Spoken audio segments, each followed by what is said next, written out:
Setelah Hart melarikan diri jauh ke dalam hutan, ia memutuskan melatih tubuhnya agar menjadi seekor Tyrannosaurus Rex sejati. Setiap hari, latihan yang wajib ia lakukan adalah 1000 kali push-up, menanduk dinding 500 kali, 400 kali push-up satu tangan, memanjat tebing bolak-balik 20 kali, ditambah cara berjalan uniknya. Ia terus berlatih sampai tubuhnya roboh kelelahan di tanah. Berkat semua latihan itu, Hart mampu melawan seluruh kawanan Titanosauria seorang diri. Ia bergerak lincah di bawah kaki para dinosaurus raksasa itu, membuat mereka kebingungan dan saling bertabrakan. Pada akhirnya, satu persatu Titanosauria tumbang, hingga hanya tersisa seekor terakhir yang masih bertahan. Hart lalu melompat tinggi dan mengalahkan Titanosauria terakhir hanya dengan satu tendangan. Namun ia justru melepaskan anak Titanosauria yang dagingnya lebih empuk dan memilih memakan Titanosauria tua yang dagingnya paling keras. Terlihat bahwa Hart masih mempertahankan kebaikan hatinya seperti dulu. Namun Gonza dan kawanannya yang melihat Hart berhasil mendapatkan buruan tidak tinggal diam. Mereka segera merebut makanan milik Hart. Akan tetapi Hart tidak melawan. Ia malah mengejek ekor buntung milik Gonza akibat kejadian sebelumnya. Hal itu membuat Gonza marah besar. Tetapi saat ia hendak menghajar Hart langsung kabur tunggang langgang. Namun takdir selalu memiliki kemiripan yang mengejutkan. Suatu hari Hart menemukan sebuah telur dinosaurus. Saat ujung jarinya menyentuh telur itu dengan lembut, tiba-tiba telur itu menetas dan keluar seekor ankylosaurus kecil pemakan tumbuhan berwarna merah muda. Hart tanpa sadar berkata, "Kau terlihat sangat enak dimakan." Lalu bersiap membuka mulut untuk memakan si kecil. Namun ankylosaurus kecil itu langsung melompat ke tubuhnya sambil terus memanggil,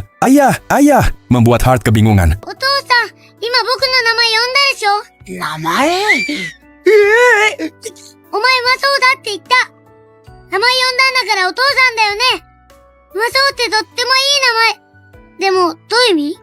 Sebelum Hart sempat bereaksi, Umasu sudah menangis sambil berkata bahwa dirinya lapar. Ia melompat-lompat di atas kepala Hart hingga hampir jatuh ke tanah. Hart pun kaget dan segera memperingatkannya bahwa tubuhnya masih terlalu kecil untuk berjalan dengan dua kaki. Setelah mengatakannya, Hart langsung terdiam. Ia baru sadar kalau dirinya malah mengkhawatirkan keselamatan makanannya sendiri. Karena sudah terlanjur begini, Hart hanya bisa menghibur dirinya sendiri dengan berpikir bahwa akan lebih baik memakannya saat Umasu tumbuh lebih besar nanti. すっごく美味しいよ。お父さん食べないの？草は硬くて苦手なんだ。お前、俺の分もいっぱい食べて大きくなれ。僕いっぱい食べて大きくなる。Malam harinya, Hart bermimpi dirinya memakan sang ibu. Ia langsung terbangun karena ketakutan dan buru-buru menyentuh perutnya. Untungnya itu hanya sekedar mimpi. Keesokan harinya, agar Umasu tidak melihat kejamnya perburuan. Setelah Umasu makan dan minum sampai kenyang, Hart meninggalkannya di semak-semak lalu pergi berburu sendirian. Namun baru sebentar ditinggal, Umasu sudah menjadi incaran seekor dinosaurus pemakan daging. お前うまそうだな。あれ？おじさんも僕を知ってるの？もちろん、お前くらいのはコリコリしてうまいからな。コリコリ？ラッカ